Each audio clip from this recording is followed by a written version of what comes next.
بسم اللہ الرحمن الرحیم۔ السلام علیکم ورحمۃ اللہ وبرکاتہ۔ قرآن کی یہ سورت نماز فجر کے بعد جو شخص پڑھتا ہے اس کی تمام حاجتیں پوری ہو جاتی ہیں۔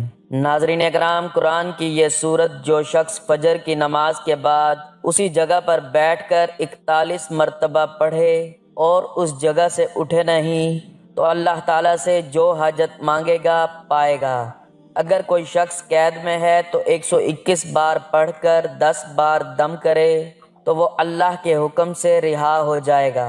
ناظرین اکرام، فجر کی نماز بہت ہی پیاری اور بابرکت نماز ہے۔ یہ وہ وقت ہے جس وقت جو بھی دعا مانگی جائے فوراً قبول ہوتی ہے۔ اس نماز کو پڑھنے کی بہت زیادہ فضیلت ہے اور اس نماز کے بعد اس سورت کو پڑھنے کی بھی بہت زیادہ فضیلت ہے۔ اس سورت کا نام سورۃ الفاتحہ ہے، جس کو ہر شخص اچھی طرح جانتا ہے اور تقریباً ہر شخص کو یہ سورت زبانی یاد بھی ہوتی ہے، کیونکہ سورۃ فاتحہ کے بغیر نماز ہی نہیں ہوتی۔ صحیح مسلم کی روایت میں ہے کہ رسول اللہ صلی اللہ علیہ وآلہ وسلم نے فرمایا، جو شخص فجر کی نماز پڑھ لیتا ہے وہ اللہ کے ذمے میں آ جاتا ہے، یعنی جو شخص نماز فجر کا فریضہ ادا کر لیتا ہے وہ اللہ کی حفاظت میں آ جاتا ہے اور اسے کوئی بھی نقصان نہیں پہنچا سکتا۔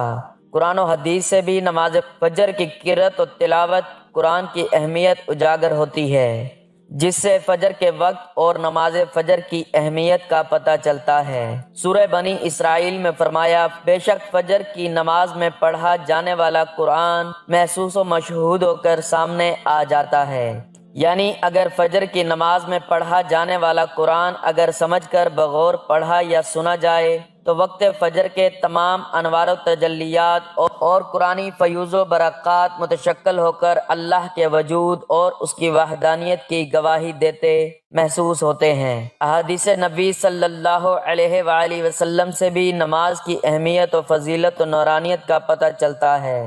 آپ صلی اللہ علیہ وآلہ وسلم نے فرمایا کہ فجر کی 2 رکعات سنتیں دنیا اور دنیا کی ہر چیز سے افضل ہیں۔ سورۃ فاتحہ یعنی الحمدللہ کی بہت فضیلت ہے، تمام سورتوں سے افضل ہے۔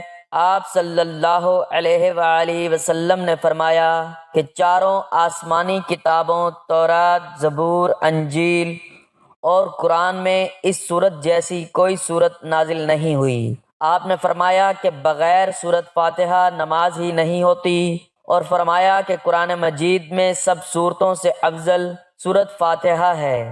سورہ فاتحہ کے بہت سے فضائل احادیث مبارکہ میں وارد ہیں، جو علماء کرام نے تفاسیر میں سورت فاتحہ کے تحت بھی ذکر فرمائے ہیں۔ ان فضائل میں سے چند درج ذیل ہیں۔ سورۃ فاتحہ 7 آیتوں پر مشتمل ہے، جن میں سے پہلی 3 آیات میں اللہ تعالیٰ کی حمد و ثنا ہے اور آخری 3 میں انسان کی طرف سے دعا و درخواست کا مضمون ہے، جو رب العزت نے اپنی رحمت سے خود ہی انسان کو سکھایا، اور درمیانی ایک آیت میں دونوں چیزیں مشترک ہیں، کچھ حمد و ثنا کا پہلو ہے، کچھ دعا و درخواست کا۔ صحیح مسلم میں بروایت حضرت ابو ہریرہ رضی اللہ تعالیٰ عنہ منقول ہے کہ رسول اللہ صلی اللہ علیہ وآلہ وسلم نے فرمایا کہ حق تعالیٰ نے فرمایا ہے کہ نماز یعنی سورۃ فاتحہ میرے اور بندے کے درمیان 2 حصوں میں تقسیم کی گئی ہے، نصف میرے لیے ہے اور نصف میرے بندے کے لیے، اور جو کچھ میرا بندہ مانگتا ہے وہ اس کو دیا جائے گا۔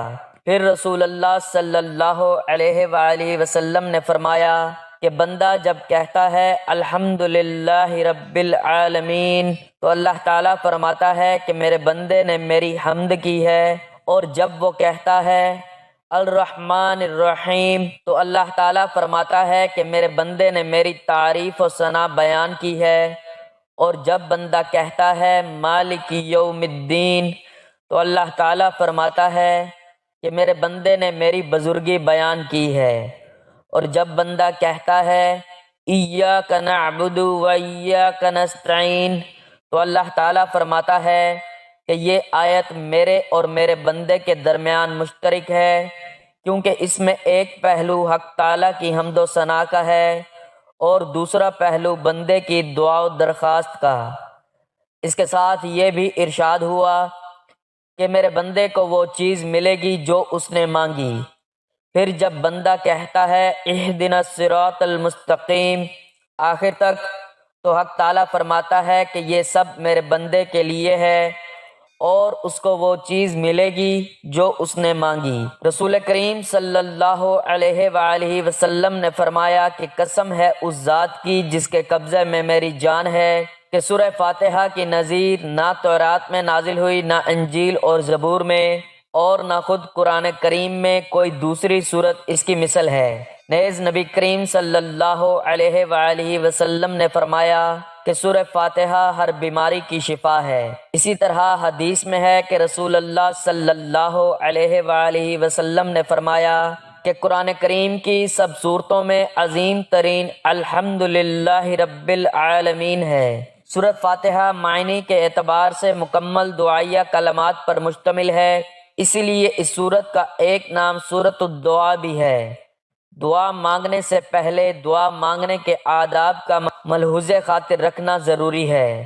وہ آداب یہ ہیں کہ پہلے اللہ تعالیٰ کی حمد و ثنا بیان کرے، پھر روئے زمین کی سب سے مقدس ہستی حضرت صلی اللہ علیہ وآلہ وسلم پر درود پیش کرے، اور پھر اپنی حاجت دنیاوی و اخروی کے لیے تضرع و عاجزی کے ساتھ دعا کرے۔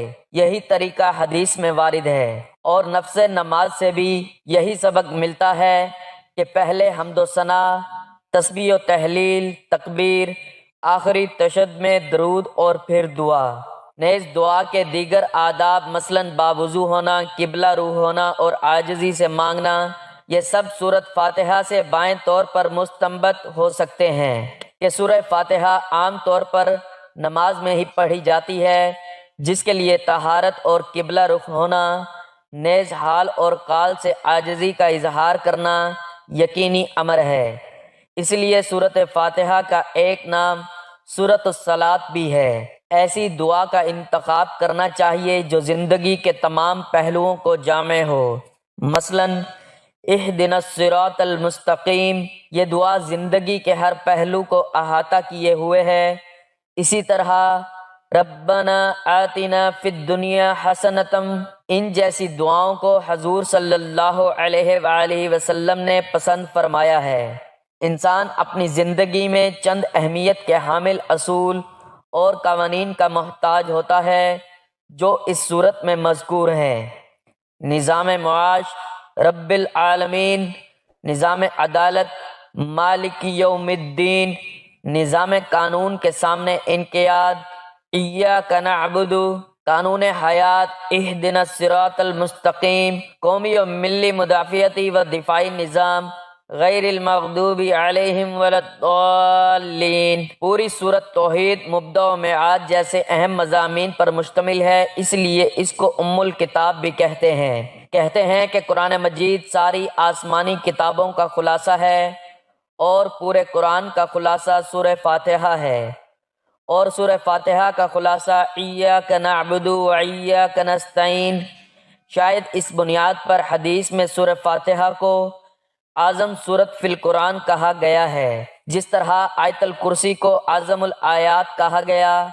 اب کتابوں میں قرآن کریم اعظم الکتاب، اور صورتوں میں فاتحہ اعظم السور، اور آیتوں میں آیت الکرسی اعظم الآیات ہے۔ یہ سورت 7 آیات پر محیط ہے، اس بنیاد پر اس کو السبع المثانی کہتے ہیں۔ سیدنا ابو سعید رضی اللہ تعالیٰ عنہ نے جب سانپ کے کاٹے ہوئے شخص پر اس سورت کو پڑھ کر دم کیا وہ اچھا ہو گیا، تب نبی صلی اللہ علیہ وآلہ وسلم نے ان سے فرمایا تمہیں کیسے معلوم ہو گیا کہ یہ رقیہ ہے، یعنی پڑھ کر پھونکنے کی صورت ہے۔ سیدنا ابن عباس رضی اللہ تعالیٰ عنہما اسے اساس القرآن کہتے تھے، یعنی قرآن کے جڑ یا بنیاد۔ اس صورت کی بنیادی آیت بسم اللہ الرحمن الرحیم ہے۔ سفیان بن عیینہ فرماتے ہیں اس کا نام واقعہ ہے۔ یحییٰ بن کثیر کہتے ہیں اس کا نام کافیہ بھی ہے، اس لیے کہ یہ اپنے علاوہ سب کی کفایت کرتی ہے اور دوسری صورت اس صورت کی کفایت نہیں کرتی۔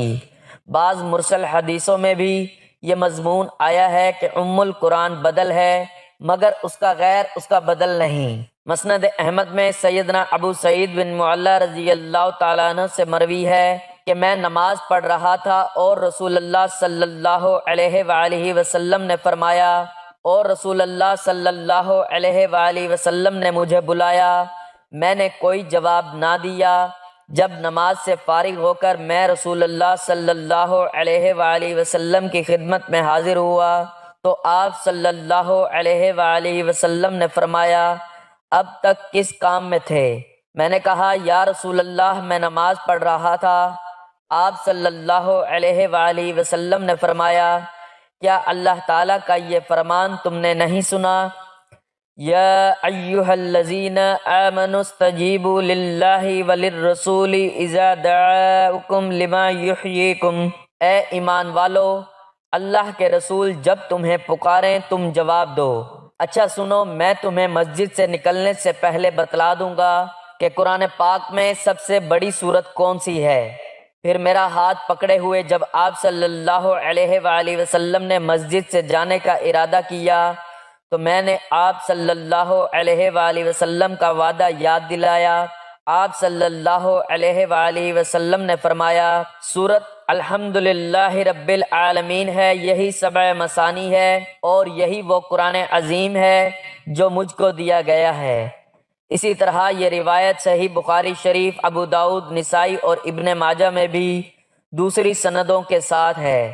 سیدنا ابی بن کعب رضی اللہ تعالیٰ عنہ کا بیان کیا ہے، موطا مالک میں ہے کہ رسول اللہ صلی اللہ علیہ وآلہ وسلم نے سیدنا ابی بن کعب رضی اللہ تعالیٰ عنہ کو آواز دی۔ وہ نماز میں مشغول تھے، فارغ ہو کر آپ صلی اللہ علیہ وآلہ وسلم سے ملے۔ فرماتے ہیں کہ آپ صلی اللہ علیہ وآلہ وسلم نے اپنا ہاتھ میرے ہاتھ پر رکھ دیا۔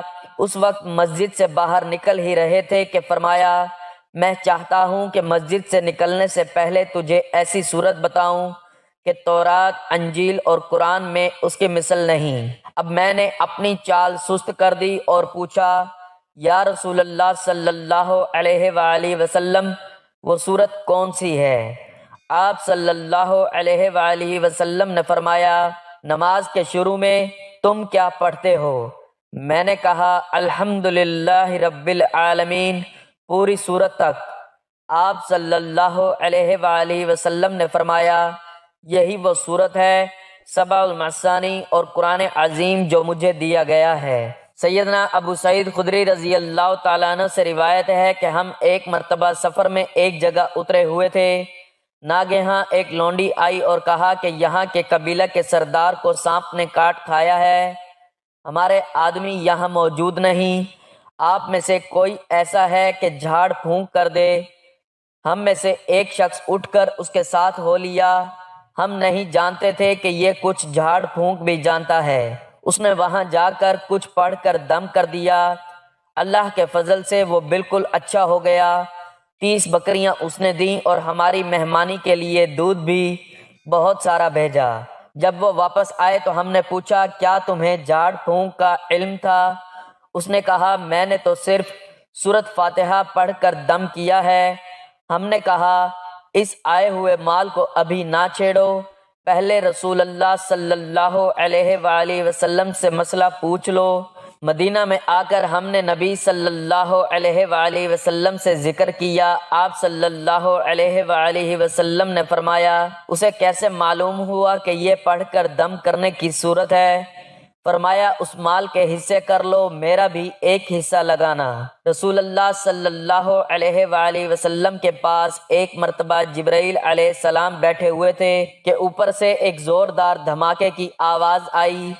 جبرائیل علیہ السلام نے اوپر دیکھ کر فرمایا، آج آسمان کا وہ دروازہ کھلا ہے جو کبھی نہیں کھلا تھا۔ پھر وہاں سے ایک فرشتہ نبی صلی اللہ علیہ وآلہ وسلم کے پاس آیا اور کہا، خوش ہو جائیے، 2 نور آپ کو ایسے دیے گئے ہیں کہ آپ سے پہلے کسی نبی کو نہیں دیے گئے۔ سورہ فاتحہ اور سورۃ بقرہ کی آخری آیتیں ایک ایک حرف پر نور ہے۔ صحیح مسلم میں سیدنا ابو ہریرہ رضی اللہ تعالیٰ عنہ سے روایت ہے کہ رسول اللہ صلی اللہ علیہ وآلہ وسلم نے فرمایا، جو شخص اپنی نماز میں القرآن نہ پڑھے اس کی نماز ناقص ہے، ناقص ہے، ناقص ہے، پوری نہیں ہے۔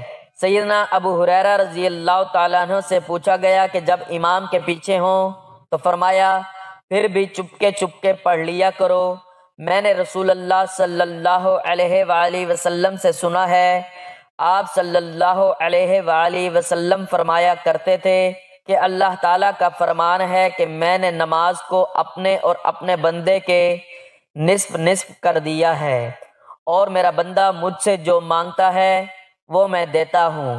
جب بندہ کہتا ہے الحمدللہ رب العالمین تو اللہ تعالیٰ فرماتا ہے میرے بندے نے میری تعریف کی۔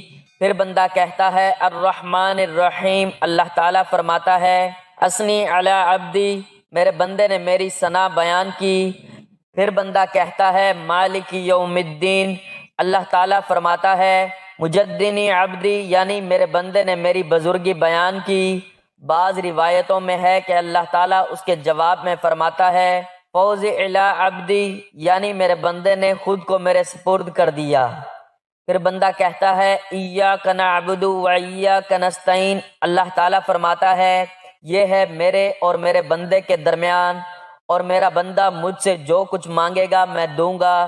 پھر بندہ ولضالین تک پڑھتا ہے، اللہ تعالیٰ فرماتا ہے یہ سب میرے بندے کے لیے ہے اور یہ جو مانگے گا وہ اس کے لیے ہے۔